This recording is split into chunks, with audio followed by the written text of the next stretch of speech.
Muito boa noite a todos. Eu acho que eu dei boa noite para todo mundo antes, mas mais uma vez, boa noite. Como é bom nós estarmos na casa de Deus, com o povo de Deus, com a família de Deus. Espero que você esteja se sentindo em casa aqui nesse lugar, porque aqui é o lugar onde o povo de Deus se reúne para adorar o nosso Pai. Nosso Deus não é só esse Deus grande e maravilhoso, mas é o Deus que Jesus nos ensinou a chamar de Pai. Nos ensinou a chamar de Pai. Então eu queria começar a nossa pregação de hoje, que é sobre o tema Graça Irresistível, pedindo para os irmãos abrirem comigo no livro de Marcos, no capítulo 10.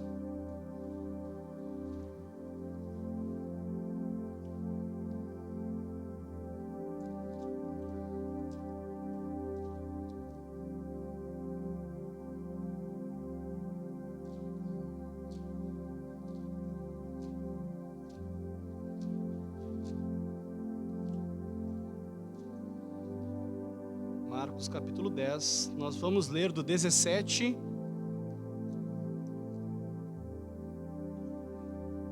até o 27. Assim diz a palavra do Senhor. Então do 17, né?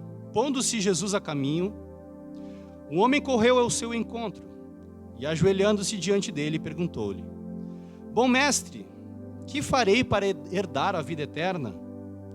Jesus respondeu: Por que você me chama de bom? Ninguém é bom a não ser um, que é Deus. Você conhece os mandamentos: não mate, não cometa adultério, não furte, não dê falso testemunho, não defraude ninguém, honre seu pai e a sua mãe. Então o homem respondeu: Mestre, tudo isso tenho observado desde a minha juventude. E Jesus, olhando para ele com amor, disse: Só uma coisa falta a você. Vá, venda tudo o que tem, dê o dinheiro aos pobres e você terá um tesouro no céu. Depois venha e me siga. Ele, porém, contrariado com esta palavra, retirou-se triste, porque era dono de muitas propriedades. Muitos pregadores vão até aí nesse texto. Mas quando a gente lê o Evangelho, Jesus fala algo para alguém, e ele está rodeado dos discípulos, essa conversa que Jesus tem com o jovem rico, que é esse dessa passagem, serve de exemplo para os discípulos dele. Ele continua o diálogo com os discípulos. Então nós vamos continuar lendo então no 23. Então Jesus, olhando ao redor, disse aos seus discípulos: Como é difícil para os que têm riquezas entrar no reino de Deus. Os discípulos estranharam essas palavras, mas Jesus insistiu em dizer-lhes: Filhos, como é difícil entrar no reino de Deus. É mais fácil um camelo passar pelo fundo de uma agulha do que um rico entrar no reino de Deus. Eles ficaram muito admirados, dizendo entre si: Sendo assim, quem pode ser salvo? Jesus, olhando para eles, disse: Para os seres humanos é impossível. Contudo, não para Deus, porque para Deus tudo é possível. Até aqui. Vamos orar? Espírito Santo, nós te pedimos agora que tu venha iluminar a nossa mente, que tu venha aquecer o nosso coração com a tua palavra, Deus. Se tem alguém aqui que ainda não crê em ti, Senhor, que o Senhor possa chamar eficazmente essa pessoa, Senhor, nessa noite. Que o Senhor possa romper os grilhões dos corações, romper a dureza e romper a resistência dos corações, e nos trazer e nos atrair graciosamente para a tua presença. Fala-nos, Senhor, a tua palavra. Amolece o nosso coração e nos ajuda a entender a grandeza da tua graça, em nome de Jesus. Amém e amém. Amém? Vocês podem tomar o assento.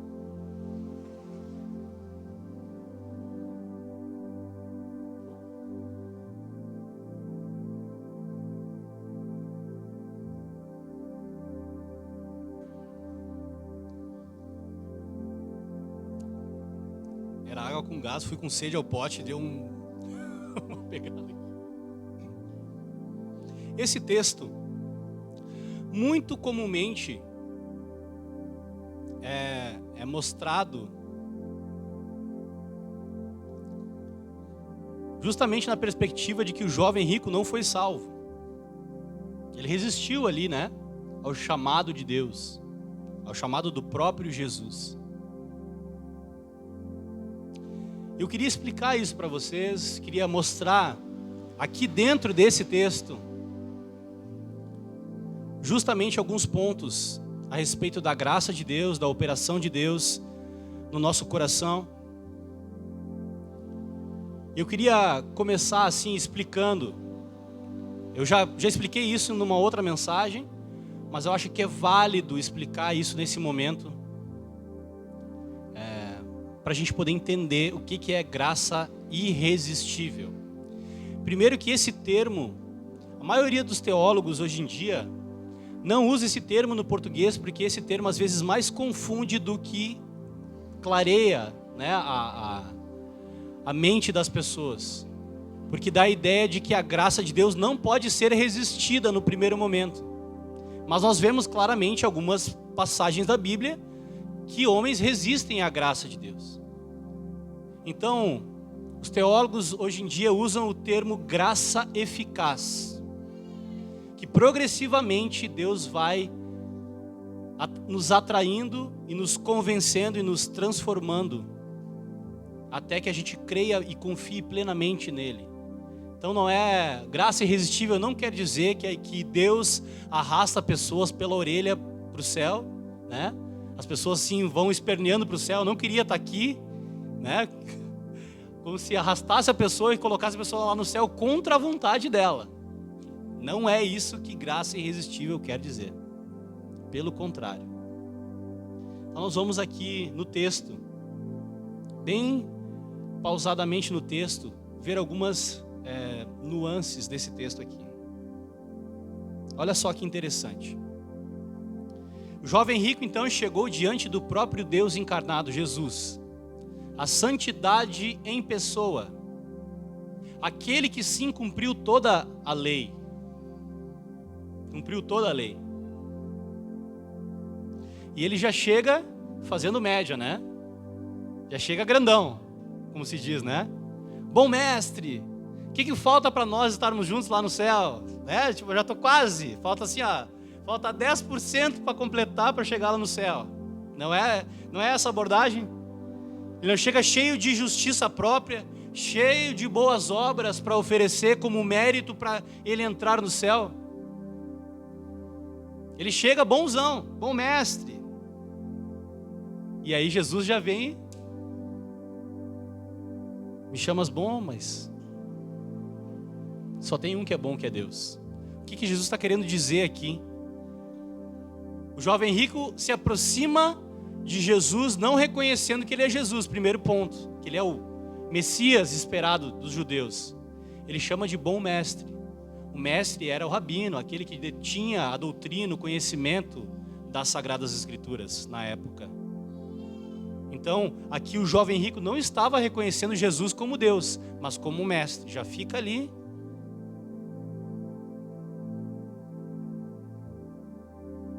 E Jesus dá uma resposta para ele.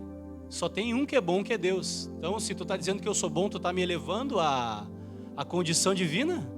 Tu está me reconhecendo como o único e verdadeiro Deus?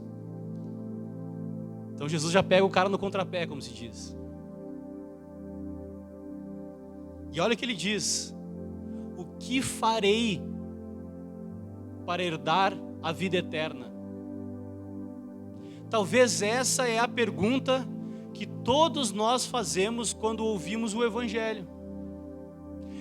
Quando a gente ouve o Evangelho, ao invés de nós percebermos que a salvação é dada de graça, nós pensamos assim: e agora o que é que eu tenho que fazer para daí sim poder receber a graça de Deus, para daí sim receber o passaporte para ir lá para o céu, para estar com Jesus? Não é isso que a gente pensa?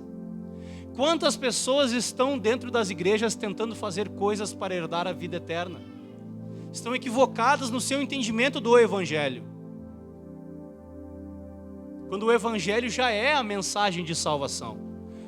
O Evangelho já é a mensagem de que alguém fez algo por nós para nos dar de presente a salvação.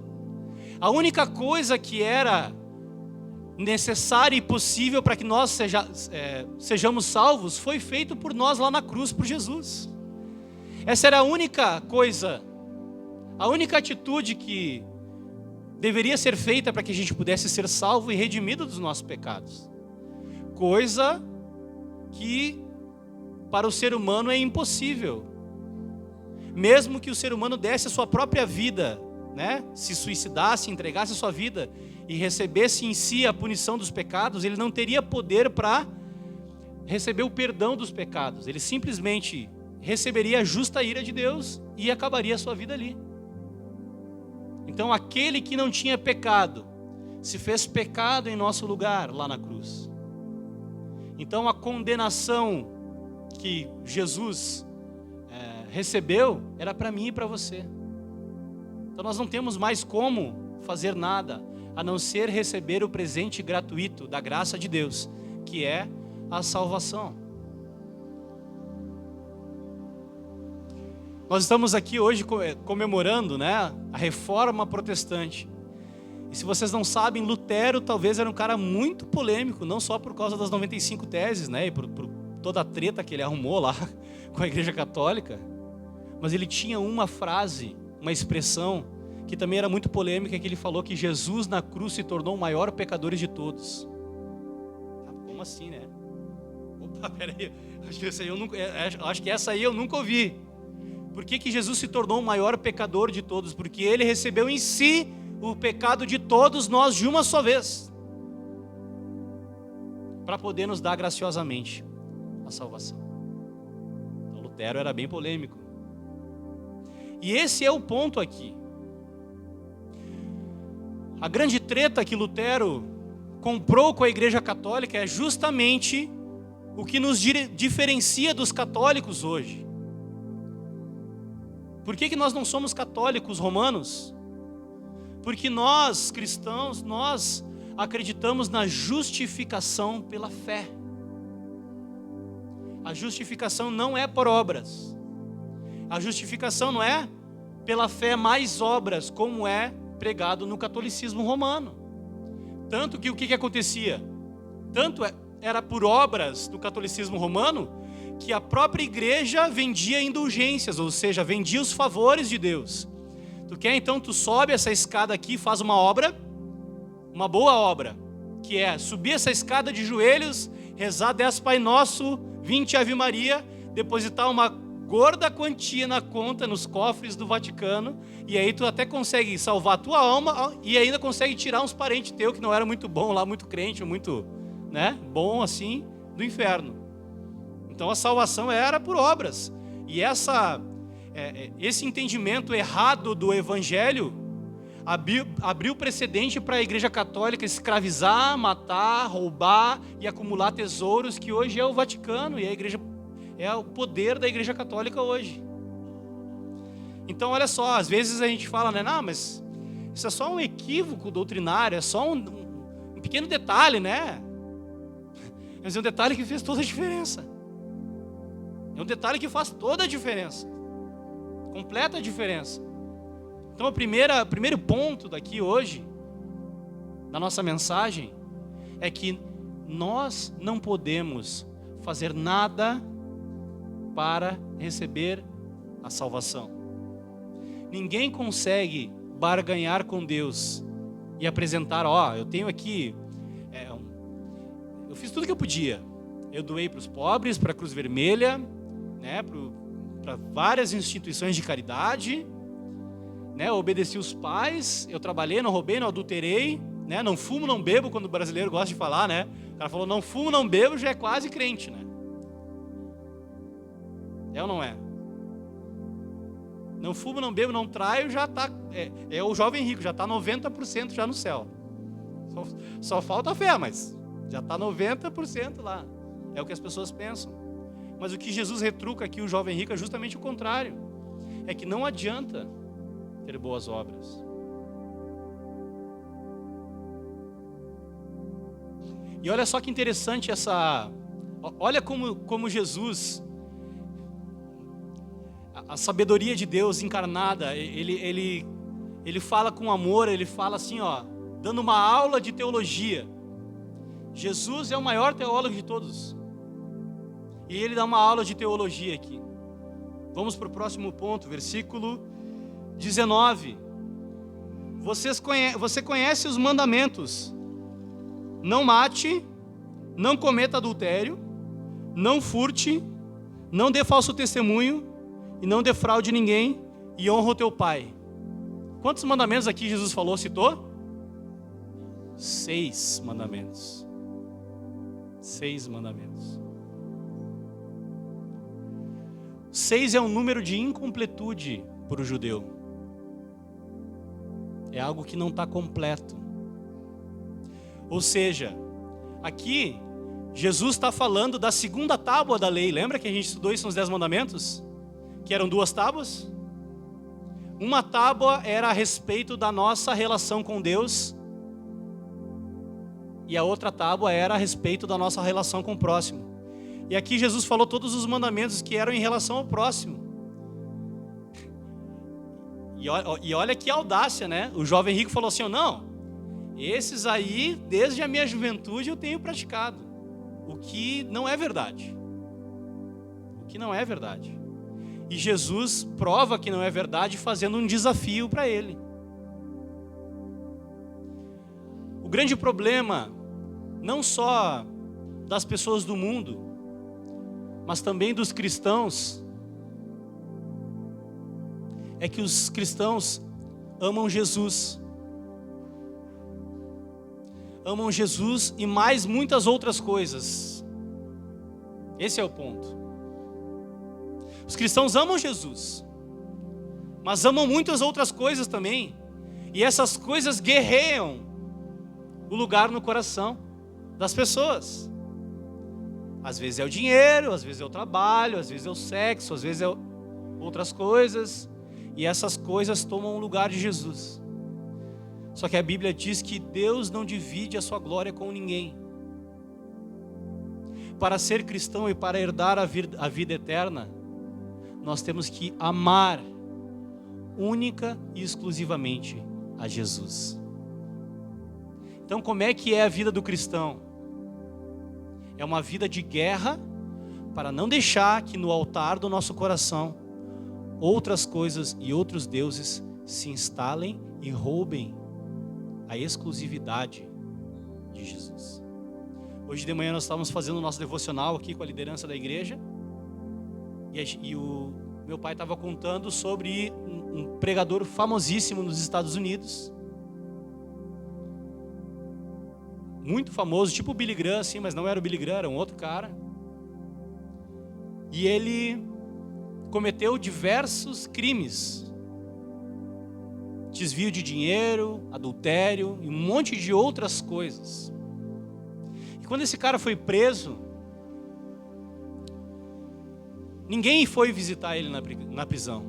Nenhum dos outros pastores foi visitar ele na prisão, porque ninguém queria ter o seu nome vinculado a uma pessoa que tinha feito isso com o evangelho.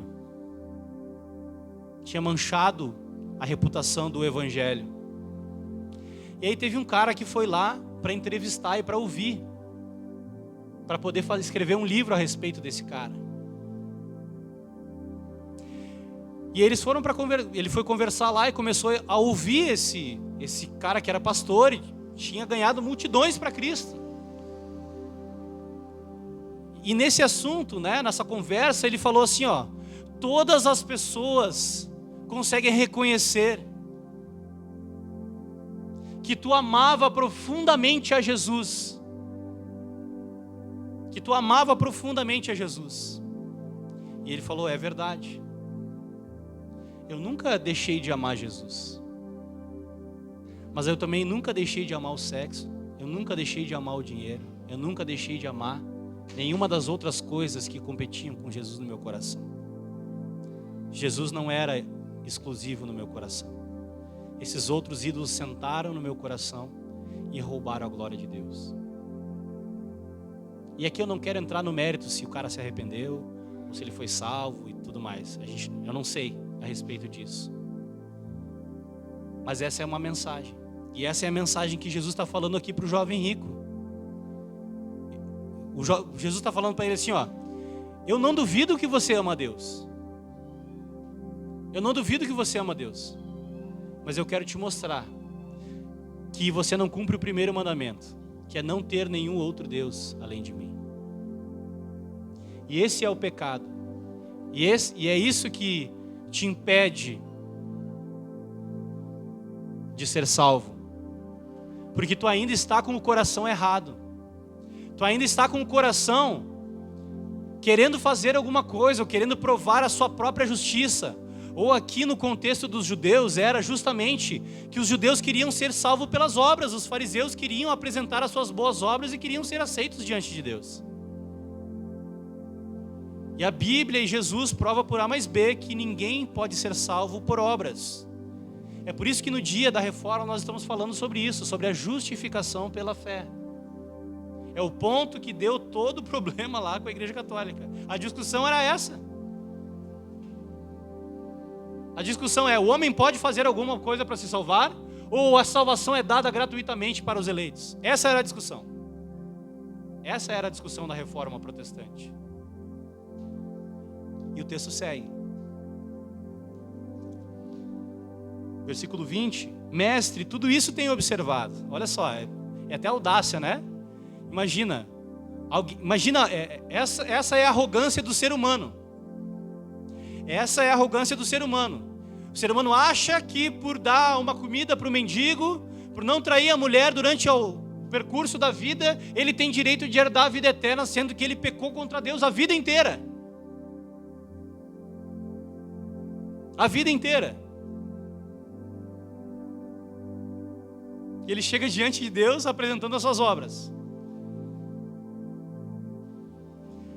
O que essa passagem quer dizer não é especificamente sobre riqueza, mas é sobre um coração, um tipo de coração. Um tipo de coração. Na cultura bíblica, na cultura judaica, coração não é o órgão, né, o músculo que bombeia sangue para, né, o nosso corpo. Quando a Bíblia usa esse termo coração, ele está falando sobre o cerne do ser humano, as suas vontades, os seus desejos, os seus pensamentos, é o cerne do ser humano. É tudo que envolve a nossa psique, as nossas emoções, tudo. O coração é o centro do ser humano. É por isso que o próprio Jesus diz: filho meu, dá-me o teu coração. E para que nós devemos dar o nosso coração para Jesus? Para que nós devemos dar o nosso coração para Jesus? Porque com esse coração, nós não conseguimos, não podemos herdar o reino de Deus.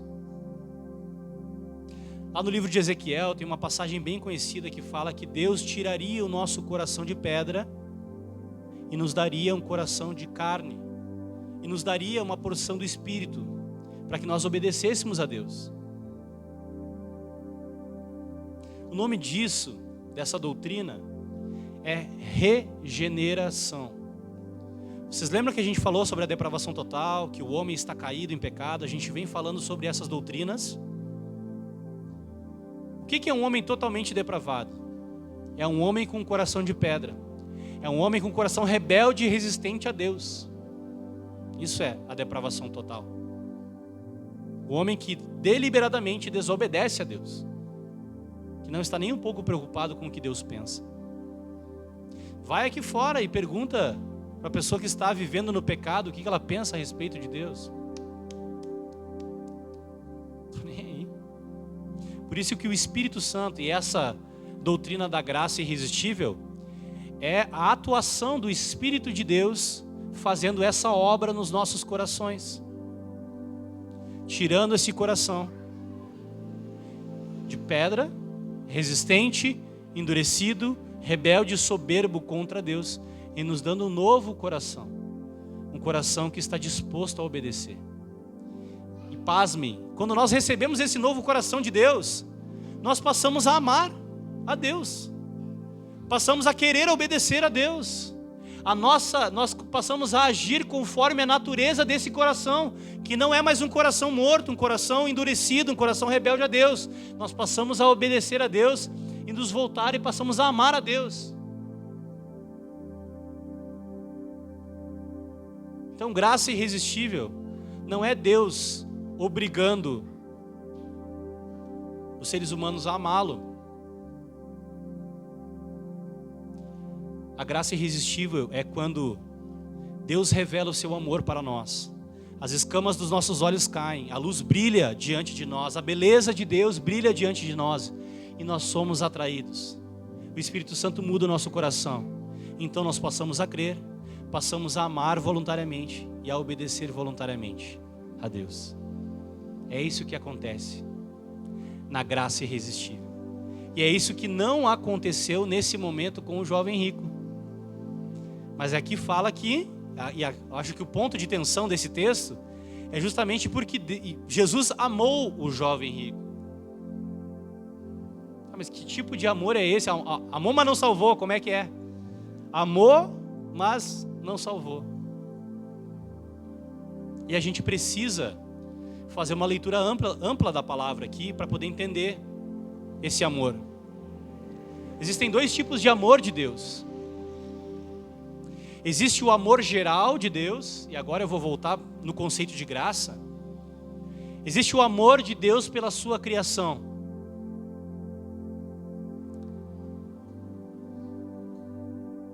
Eu amo picolé de chocolate, mas eu não dou a minha vida pelo picolé de chocolate. Mas agora eu amo a minha esposa, e eu amo meus filhos. E se necessário eu daria a minha vida por eles. É um outro tipo de amor. Então, o primeiro amor fala a respeito da graça comum de Deus. Eu já falei sobre esse conceito aqui. Então, o que é a graça comum de Deus? É que Deus ama o mundo. Não fala, né? Mas João 3,16 falou que Deus amou o mundo. Exatamente, Deus amou o mundo. Não é porque a gente é calvinista que diz que Deus não ama o mundo. Deus ama o mundo. Deus ama toda a sua criação. Deus ama toda a sua criação. Mas Deus ama eficazmente aqueles que Ele elegeu antes da fundação do mundo. E a esses Ele faz essa obra de transformação do coração. Então Deus continua amando. E o que acontece com a graça comum então? Eu falei na outra pregação, eu queria explicar sobre isso, para a gente possa entender. A graça comum de Deus é a bondade de Deus sendo derramada sobre justos e injustos, como fala, né? Que a chuva cai sobre justos e injustos, não é isso que diz a palavra? Então a graça, a bondade de Deus está sendo derramada sobre toda a criação. Eu não sei se você já se perguntou por que não deu a Terceira Guerra Mundial ainda? Por que os russos lá não mandaram um míssil lá, explodiram com tudo, morreu todo mundo? Porque Deus tem sustentado a sua criação. Porque Deus tem o propósito de salvar alguns ainda nesse mundo. É por isso que a humanidade ainda não entrou em colapso. Por causa da graça comum de Deus. Deus é tão bom, tão maravilhoso, tão gracioso, que a graça de Deus tem sustentado esse mundo para que os eleitos de Deus sejam salvos. Então existe essa camada, né? Esse nível do amor de Deus, em que todas as pessoas estão incluídas. Mas existe um nível mais profundo. Existe o nível do amor de Deus, em que Ele ama alguns e vence essa dureza de coração, e esses alguns passam a amar voluntariamente a esse Deus. Esse é o amor salvífico de Deus. É o amor irresistível de Deus. É a graça irresistível de Deus. A gente não falou sobre eleição incondicional no domingo passado? Que Deus, antes da fundação do mundo, escolheu alguns para justificar pela fé, e aos que predestinou, a esses também. Vamos lá, gente. Aos que predestinou, a esses também chamou. Esse é o chamado. da graça irresistível. Existem dois chamados. Existe o chamado externo, que é a pregação do Evangelho, onde o Evangelho é pregado a todas as nações, ou seja, ninguém vai chegar diante de Deus e falar: ah, pois é, mas ninguém me falou, ninguém me contou. Não, contou, estava sabendo. E existe o chamado interno. O chamado interno é esse, da regeneração, de transformar o coração e nos dar a fé. Eu queria abrir com vocês agora em Efésios no capítulo 2, que a gente já leu na semana passada, mas nós vamos ler e tirar mais alguns pontos de Efésios capítulo 2, que vai nos ser muito útil para a gente entender o processo da salvação. Então olha só, a gente está falando aqui sobre as doutrinas da graça. A gente falou sobre a depravação total, que é a condição do ser humano em relação a Deus. Falamos sobre a eleição incondicional, ou seja, que é o papel de Deus Pai na salvação. A eleição é o papel de Deus Pai na salvação.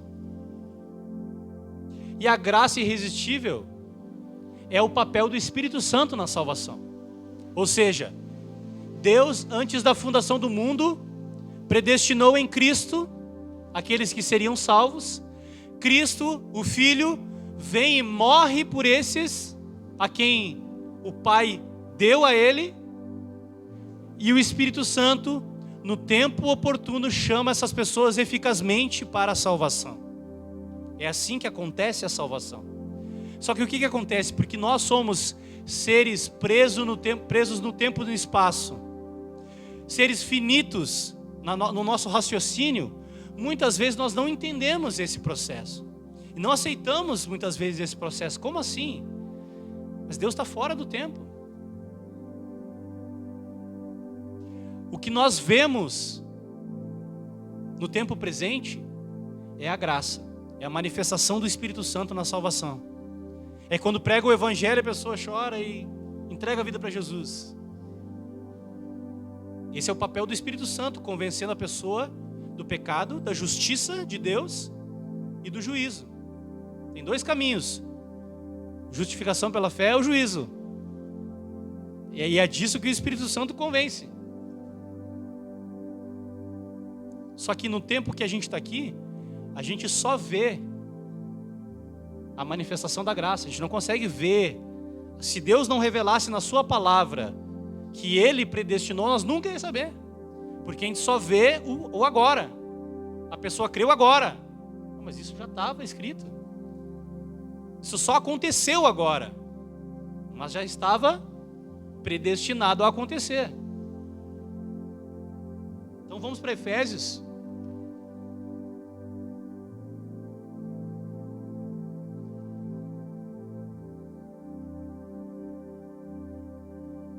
Inclusive o John Piper, no livro dele, 5 pontos do calvinismo, ele faz essa alteração na ordem, porque as pessoas entendem melhor assim. Fala da depravação total e daí já fala da graça irresistível, que é a ação do Espírito Santo da pessoa respondendo à salvação. Efésios 2.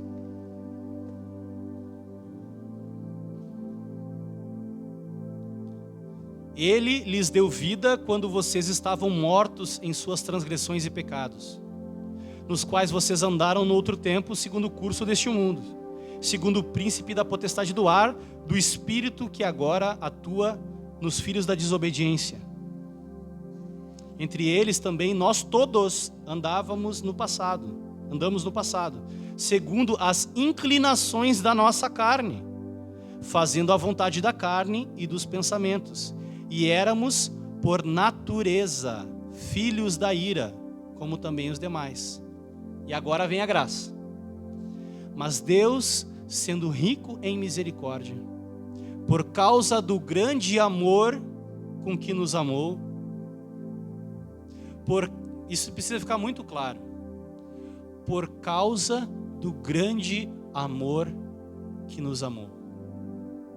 Não é porque nós somos robôs de Deus, é porque Ele nos amou e nos escolheu. e estando nós mortos em nossas transgressões, nos deu vida juntamente com Cristo. Pela graça vocês são salvos. E juntamente com Ele nos ressuscitou. E com Ele nos fez assentar nas regiões celestes em Cristo Jesus. Deus fez isso. Olha aí o motivo pelo qual Ele fez isso. Deus fez isso para mostrar nos tempos vindouros a suprema riqueza da sua graça em bondade para conosco em Cristo Jesus. E agora, como eu falei na outra pregação, pinta e circula ao redor desse versículo. É para pintar toda a página e deixar só esse versículo assim. Pinta tudo, deixa só esse versículo. Pela graça vocês são salvos, mediante a fé. E isso não vem de vós, é dom de Deus, ponto. Vamos devagar aí.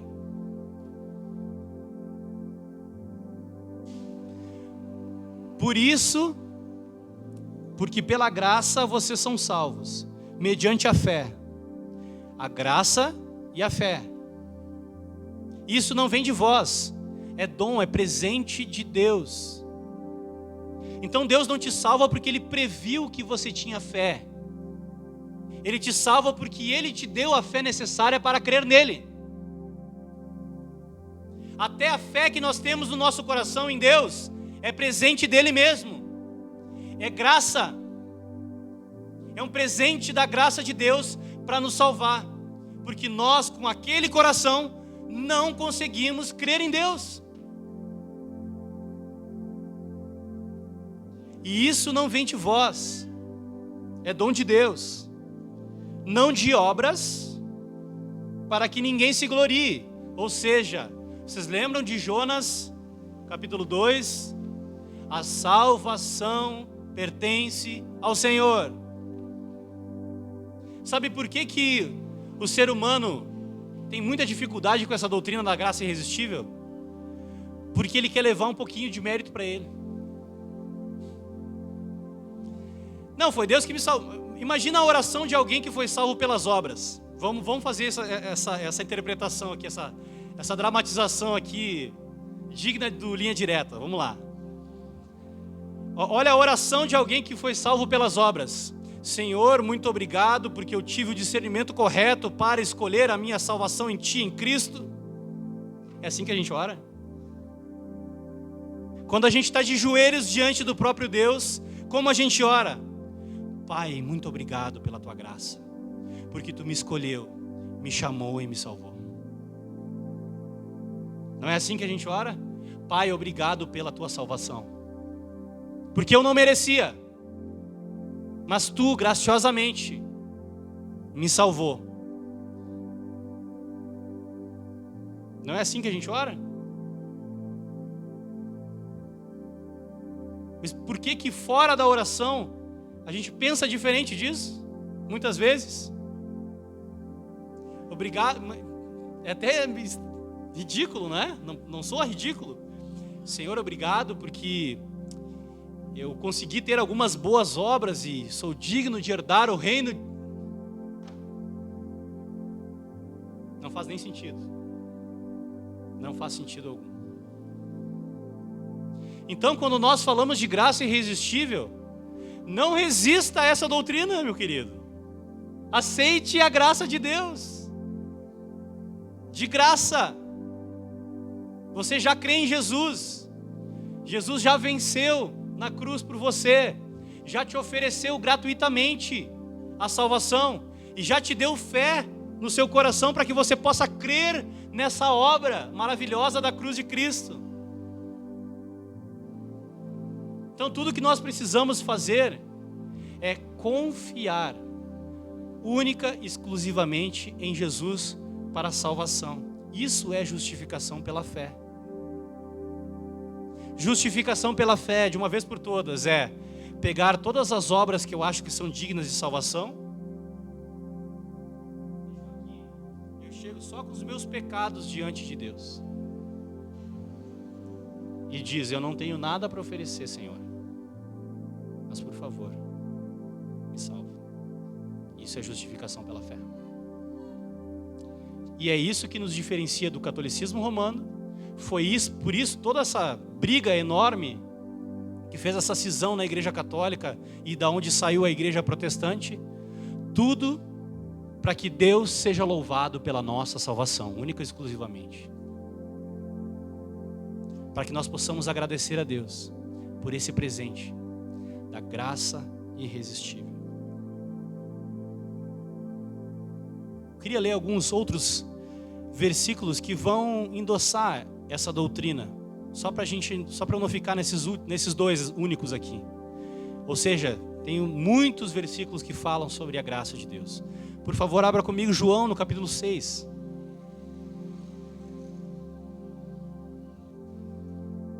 Evangelho de João, capítulo 6.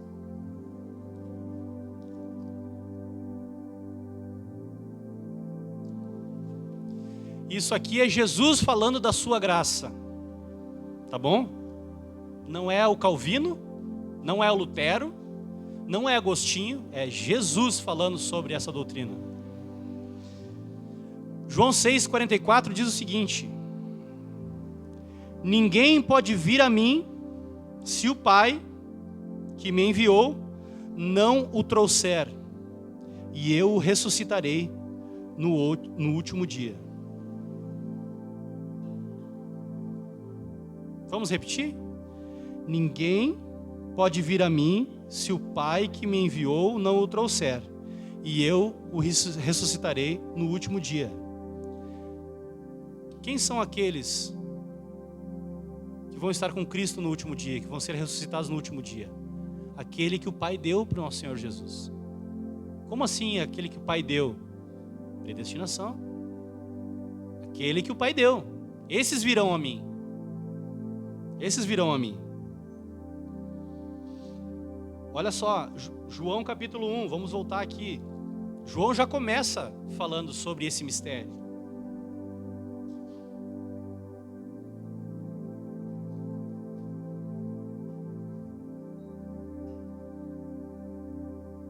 Então João capítulo 1 fala sobre a vinda de Jesus na terra, sobre a sua missão, e aqui no versículo 12 diz o seguinte: mas a todos quantos o receberam, deu-lhes o poder de serem feitos filhos de Deus, a saber, aos que creem no seu nome, os quais não nasceram do sangue, nem da vontade da carne. Vamos botar um termo que vai ajudar vocês. Os quais não nasceram nem do sangue, nem da sua própria vontade, mas de Deus. Então foi Deus, desde o início. Glórias a Deus.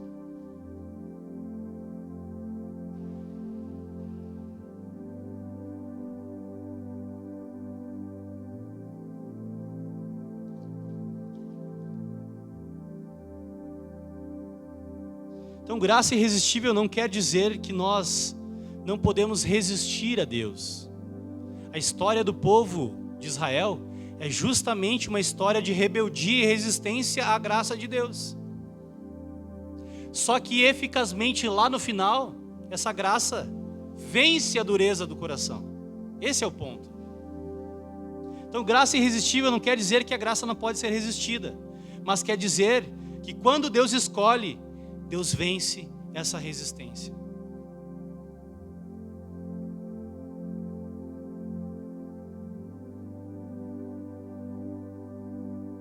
Alguém só é crente porque Deus venceu essa resistência no coração.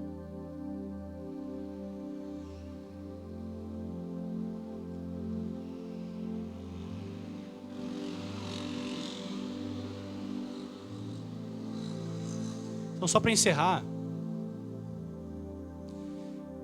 eu queria compartilhar o que Deus falou comigo, assim, bem pessoalmente, essa semana sobre isso. Eu estava orando, estava lendo, estava estudando, e tudo isso é muito bom. É muito bom conhecer a doutrina. É muito bom saber que lá a reforma protestante aconteceu por causa da justificação, da doutrina da justificação pela fé. É muito bom saber que isso foi decidido em 1619, nos cânones de Dort, na cidade de Dort, na Holanda.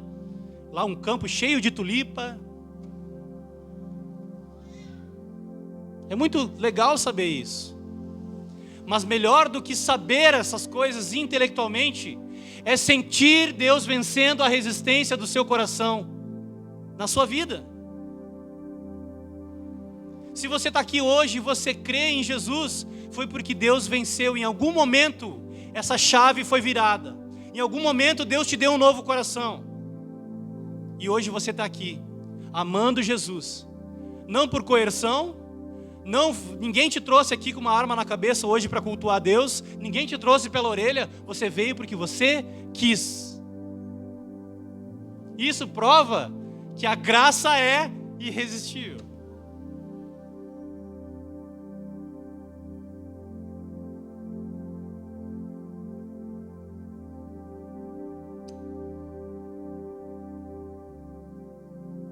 Eu estava orando com a Andressa num tapete da nossa sala. E Deus tocou no meu coração, me quebrantou no momento ali que a gente estava orando, estava pensando na mensagem, estava escrevendo isso aqui para conversar com vocês, para pregar o evangelho para vocês mais uma vez. Deus falou assim no meu coração, uma convicção. Não que eu tenha ouvido uma voz do além, mas uma convicção brotou no meu coração. Como se estivesse me perguntando assim, tu ainda tem dúvida de que a graça é irresistível?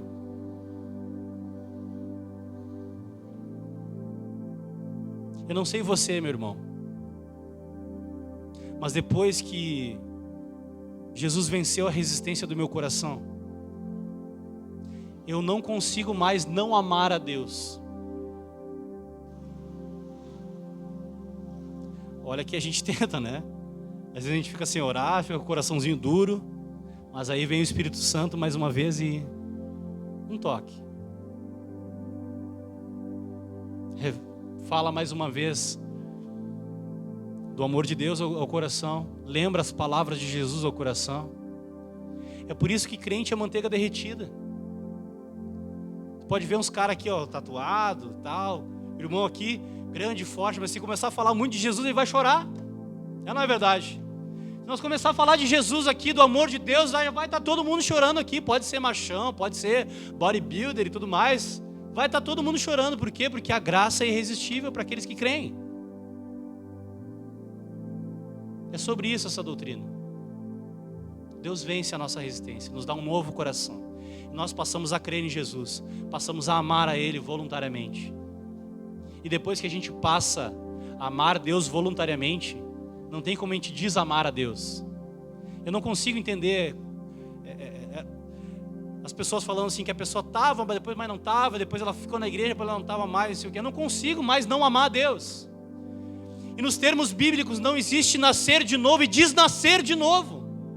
Eu nasci de novo, mas depois desnasci de novo. Tem como desnascer? Me explica aí como é que é desnascer. Porque essa é a linguagem bíblica para quem crê em Jesus, para quem é salvo, para quem é eleito. Quem é eleito é aqueles que nasceram de novo. Quem nasceu de novo não consegue desnascer.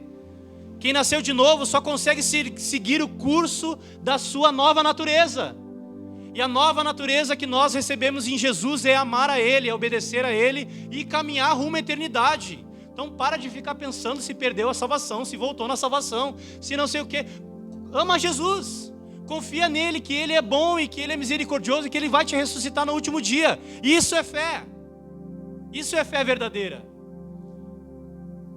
Os verdadeiros salvos não ficam perdendo tempo achando se são salvos ou não. Eles simplesmente agem como salvos, caminham como salvos. É por isso que na Bíblia, quando Paulo se refere aos irmãos de Filipos, aos irmãos de Colossos, ele fala aos santos, aqueles que já estão caminhando rumo à eternidade. Então não deixa péssimos teólogos botar minhoca na cabeça de vocês. Se você crê em Jesus para salvação, haja como alguém que é salvo em Jesus. Se entregue a esse amor furioso de Deus. Viva esse amor. Não adianta você dizer que está apaixonado. Ame a Deus. Se entregue para esse amor de Deus. Viva esse amor diariamente.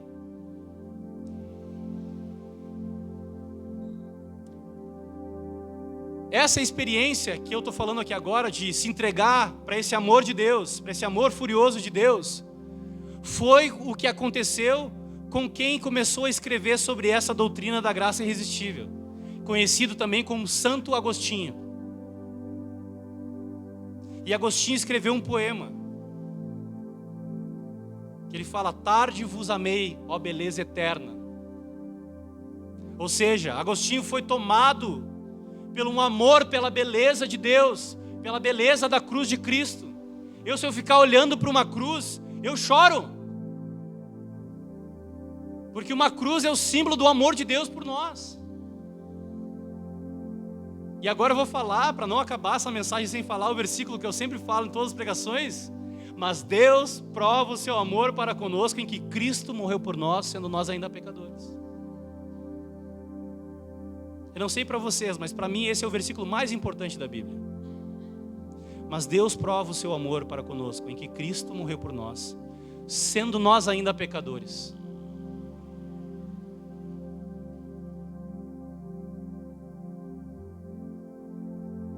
Eu sei que graça irresistível não é um conceito tão fácil de se entender à primeira vista.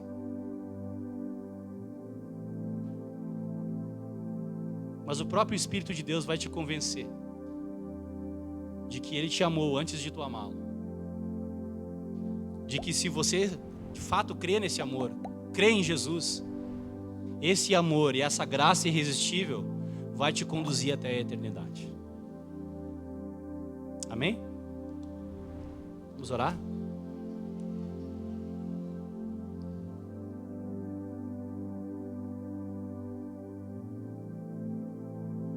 Senhor, obrigado pela tua graça. Nos perdoa porque às vezes nós resistimos à graça de Deus. Durante anos resistimos à tua graça. Durante anos, Senhor, tentamos provar a nossa bondade com as nossas atitudes. Mas elas não valem de nada. Não tem proveito algum. A ti pertence a salvação, Senhor. E nós te agradecemos porque tu graciosamente nos concedeu a fé para crer em ti e a graça para ser salvo por ti, Senhor. Então que o teu nome seja glorificado, Senhor. Que o teu nome, Senhor, esteja acima de todo nome, Senhor, na nossa boca, no nosso coração, Deus. Remove os ídolos do nosso coração. Remove, Senhor, a justiça própria.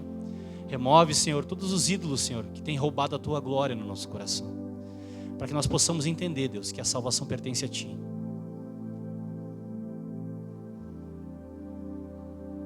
Para que nós possamos crer em ti e confiar, Senhor, na tua graça, na tua misericórdia e no teu amor por nós. Em nome de Jesus. Amém e amém. Amém?